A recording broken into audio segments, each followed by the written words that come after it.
केबे आसीबो भल समय कौन आपण मैंने जानिछंती आजिका समय रे प्रत्येक लोकर मनरे थाए भगवान मते कौन पई एते दुख देउछंती भगवान मते केतमळे खुशी रे रखिबे मते केतमळे सफलता हासिल कराइबे हेले आजिकालीर मनीष माने आजिकालीर लोक माने चिंता करुचंती बहुत बड़ बड़ हेले सेमानंकर काम बहुत कम जहाँकि आपण मानंकु बहुत भल भाव जना हाँ सांग माने आजिकालीर लोक मानंकर स्वप्न बड़ बड़ बहुत बड़ बड़ स्वप्न देखुचंती हेले कर्म रे बिल्कुल भी नहीं कर्म से माने करू नाहंती तापरे मध्य तांकर स्वप्न बड़ आ मु आज आपण मानकु गोटे कथा कहि दउची आपण माने जिते भी बड़ बड़ स्वप्न देखंतु जिते बड़ स्वप्न देखिपारे देखंतु हेले किछि भी लाभ हेबो नाही कारण तुमे माने कर्म ही खराब करुछ तुम मानक पाखरे कर्म ही नाही तो सेथि पई तुमे जेते स्वप्न देखिले भी केबे भी हेले सफल होई परिबो नाही सांग माने आजिर भिडियोटी सही बळी किछि भगवान जेतमळे तुमको सफल करने को चाहिए सेतमळे तुमको राति रे निदरे स्वप्न रे आसी थांती भगवान स्वप्न रे आसी तुमको कही थांती कि तुम एबे कौन करने को जाउछ तुम एबे केमिति कौन सफलता पाइब भगवान निजे तुम स्वप्न रे आसी थांती आ भगवान एही पांचटी स्वप्न देखाई थांती से पांचटी स्वप्न कौन कौन जानिबा आमे आजिर एही वीडियो माध्यम रे जदि भिडियोटी आपण मानकु भल लागिबो ताहले लाइक टे करदेवे सांग माने मु विश्वजीत आपण मानकु स्वागत करुछि मोर एक नुआ भिडियो रे जदि भिडियोटी आपण मानकु भल लागिबो लाइक टे निश्चित भाव में करदेवे तो चलंतु सांग माने आजिर भिडियोटी आरंभ करिबा सांग माने आमे अनेक प्रकारर स्वप्न राति रे सोइबा समय रे देखि थाओ किछि स्वप्न भल तो आउ किछि खराब होई थाए किंतु कौन आपण केबे जानिछंती स्वप्न विषय रे काहाकू कहिबा उचित कि नुहे शास्त्र अनुଯାयी एमिति अनेक स्वप्न अछि जहा विषय रे अन्य आगरे प्रकाश करिबा अनुचित होई थाए किछि स्वप्न एमिति होई थाए जहा आम जीवन रे लाभ देई थाए तो आउ किछि जीवन रे भयावह स्थिति सृष्टि करि देई थाए सांग माने आमे जो स्वप्न सबू देखी था से स्वप्न सबू सत हो न थाए कि सबू भल भी हो न थाए बहुत स्वप्न खराब होई थाए आमको भय मध्य लगी थाए तो चलंतु सांग माने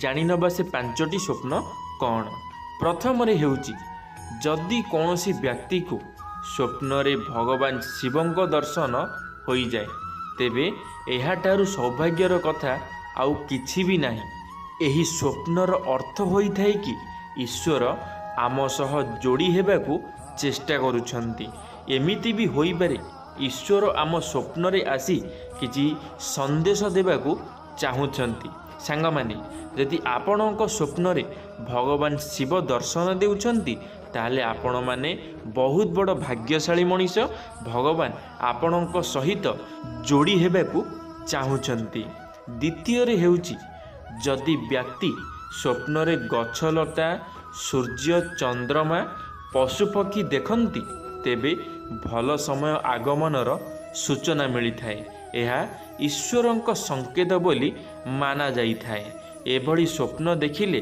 काहा आगरे प्रकाश करिबा अनुचित होई थाए सांग माने जदि आपण माने स्वप्न रे गछलता सूर्य चंद्रमा पशुपक्षी देखुचंती ताहाले आपण माने केबे भी हेले काहाकू एसबू कथा जणांतु नाही कारण ये हेउची भगवानकर संकेत बोली माना जाई थाए तृतीय रे हेउची जदि स्वप्न रे शव देखंती तेबे जीवन पई शुभ होई थाए यार अर्थ आगामी दिन रे बिना परिश्रम रे अचानक बहुत सारा धन मिलिबा को जाउची आपनकू एहा सह अनेक समस्यार समाधान मिली थाए जदि स्वप्न रे श्मशान जीवार बा मृत व्यक्ति को देखंती तेबे लंबा समय रोग रे पीड़ित थिले दूर होई जीव सांग माने आपण माने जानिथिबे ମଲା ଶବ ଦେଖିଲେ ଶୁଭ ହୋଇଥାଏ।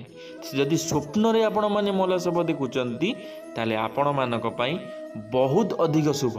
ସେଥିପାଇଁ ଯେବେ ବି ଆପଣମାନେ ସ୍ୱପ୍ନରେ ଶବ ଦେଖୁଛନ୍ତି ତାହେଲେ ଆପଣମାନେ ଜାଣି ରଖନ୍ତୁ ଆପଣଙ୍କର ଲାଇଫ୍ ପରିବର୍ତ୍ତନ ହେବାକୁ ଯାଉଛି।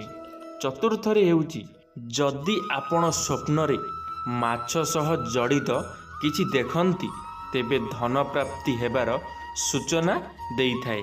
ସ୍ୱପ୍ନରେ ରଙ୍ଗବେରଙ୍ଗୀ ଛୋଟ ମାଛ ଦେଖାଯାଏ ତେବେ ଶୁଭ ସଂକେତ ହୋଇଥାଏ।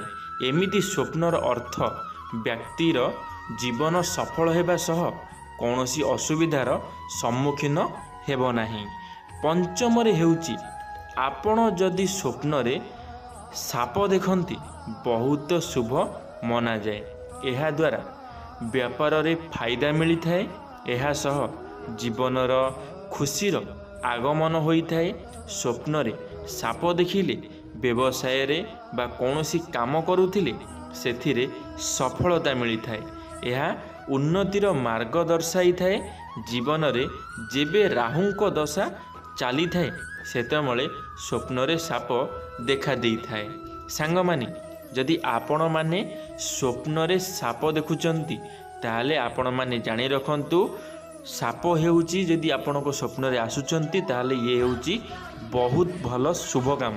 ତ ସେଥିପାଇଁ ଆପଣମାନେ ଡରନ୍ତୁ ନାହିଁ। ଅଧିକାଂଶ ଲୋକମାନେ ଯେତେବେଳେ ସାପ ଦେଖିଥାନ୍ତି ସ୍ୱପ୍ନରେ ସେମାନେ ଡରି ଯାଇଥାନ୍ତି, କିନ୍ତୁ ଡରିବାର କୌଣସି ଆବଶ୍ୟକତା ନାହିଁ।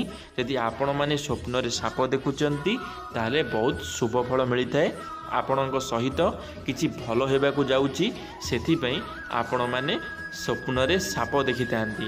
ଆଉ ଯାହାର ରାହୁ ଦଶା ଥାଏ ତାକୁ ମଧ୍ୟ ସ୍ୱପ୍ନରେ ସାପ ଦେଖାଯାଏ। ଯାହାର ରାହୁ ଦଶା ଥାଏ, ଯାହା ଜାତକରେ ରାହୁ ଦଶା ଥାଏ ତାକୁ ସାପର ସ୍ୱପ୍ନ ଦେଖା ଦେଇଥାନ୍ତି। ଏହାର ଅର୍ଥ ରାହୁ ଆପଣଙ୍କୁ ଶୁଭ ବା ଅଶୁଭ ଫଳ ପ୍ରଦାନ କରିଥାନ୍ତି।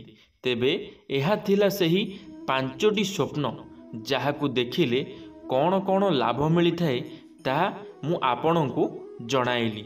ସାଙ୍ଗମାନେ ଆଶା କରିବି ଏ ଭିଡ଼ିଓରୁ ଆପଣମାନେ ନିଶ୍ଚିନ୍ତ ଭାବରେ ସବୁକିଛି ଭଲ ଭାବରେ ବୁଝିପାରିଥିବେ।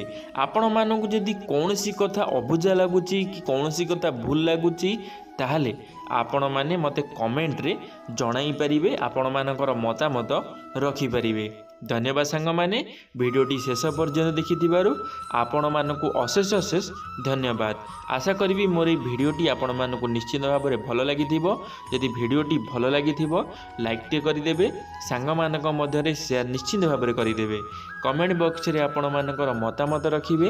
ଯଦି ଆପଣମାନେ ଆମ ଟକିଂ ୱାର୍ଲ୍ଡ ୟୁଟ୍ୟୁବ୍ ଚ୍ୟାନେଲରେ ପ୍ରଥମ ଥର ପାଇଁ ଆମ ଚ୍ୟାନେଲକୁ ସବସ୍କ୍ରାଇବ୍ କରିଦେବେ। ଧନ୍ୟବାଦ ସାଙ୍ଗମାନେ। ଜୟ ଜଗନ୍ନାଥ, ଜୟ ମା ଶାରଳା, ଜୟ ଶ୍ରୀକୃଷ୍ଣ।